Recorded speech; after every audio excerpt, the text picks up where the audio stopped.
لیکن ناجی چپ ہو کر سوچ میں پڑ گیا۔ لیکن کیا اس نے مجھے حکم دیا ہے کہ مصر کے باشندوں کی ایک فوج تیار کرو؟ اس نے کہا ہے کہ ایک ہی ملک کی فوج ٹھیک نہیں ہوتی۔ اس نے بولا کہ مصر کی فوج بنا کر ان میں شامل کر دو۔ ناجی نے کہا، تو آپ نے کیا جواب دیا؟ میں نے کہا کہ حکم کی تعمیل ہوگی، لیکن میں اس حکم کی تعمیل نہیں کروں گا۔ ناجی نے جواب دیا، مزاج کا کیسا ہے؟ اورش نے کہا، ضد کا پکا معلوم ہوتا ہے۔ ناجی نے کہا، آپ کے دانش اور تجربے کے آگے تو وہ کچھ بھی نہیں لگتا۔ نیا نیا امیر مصر بن کر آیا ہے، کچھ روز یہ نشہ طاری رہے گا۔ دوسرے کمانڈر نے کہا، میں یہ نشہ اترنے نہیں دوں گا، اسی نشے میں ہی بدمست کر کے ماروں گا۔ ناجی نے جواب دیا۔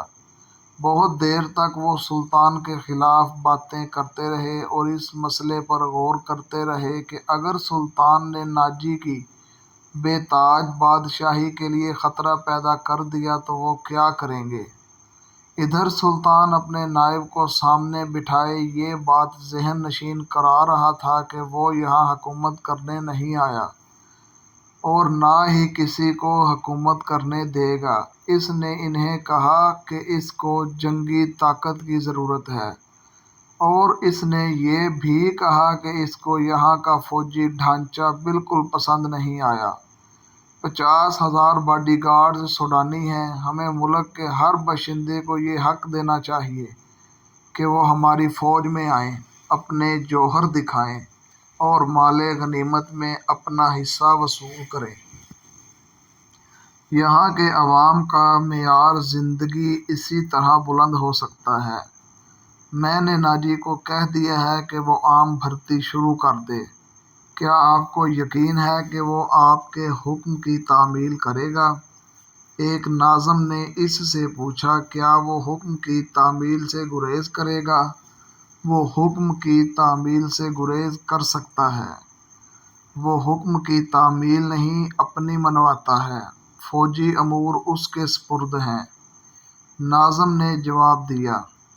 سلطان صلاح الدین ایوبی خاموش ہوا، جیسے اس پر کچھ اثر ہی نہ ہوا ہو۔ اس نے سب کو رخصت کر دیا اور صرف علی بن سفیان کو اپنے ساتھ رکھا۔ علی بن سفیان جاسوس اور جوابی جاسوسی کا ماہر تھا۔ اسے سلطان بغداد سے اپنے ساتھ لایا تھا۔ وہ ادھیڑ عمر آدمی تھا، اداکاری، چرب زبانی، بھیس بدلنے کا ماہر تھا۔ اس نے جنگوں میں جاسوسی کی بھی اور جاسوسوں کو پکڑا بھی تھا۔ اس کا اپنا ایک گروہ تھا جو آسمان سے تارے بھی توڑ کر لا سکتا تھا۔ سلطان کو جاسوسی کی اہمیت سے واقفیت تھی۔ فنی مہارت کے علاوہ علی بن سفیان میں وہی جذبہ تھا جو سلطان صلاح الدین ایوبی رحمۃ اللہ علیہ میں تھا۔ تم نے سنا علی، یہ لوگ کہتے ہیں کہ ناجی کسی سے حکم نہیں لیتا، اپنی منواتا ہے۔ صلاح الدین ایوبی نے کہا، ہاں میں نے سن لیا ہے۔ اگر میں چہرے پہچاننے میں غلطی نہیں کرتا تو میری رائے میں باڈی گارڈز کا یہ کمانڈر، جس کا نام ناجی ہے، ناپاک ذہنیت کا مالک ہے۔ اس کے متعلق میں پہلے سے ہی کچھ جانتا ہوں۔ یہ فوج جو ہمارے خزانے سے تنخواہ لے رہی ہے، دراصل ناجی کی ذاتی فوج ہے۔ اس نے حکومتی حلقوں میں ایسی ایسی سازشیں کی ہیں جس نے حکومتی ڈھانچے کو بے حد کمزور کر دیا ہے۔ آپ کا یہ فیصلہ بالکل بجا ہے کہ فوج میں ہر خطے کے سپاہی ہونے چاہئیں۔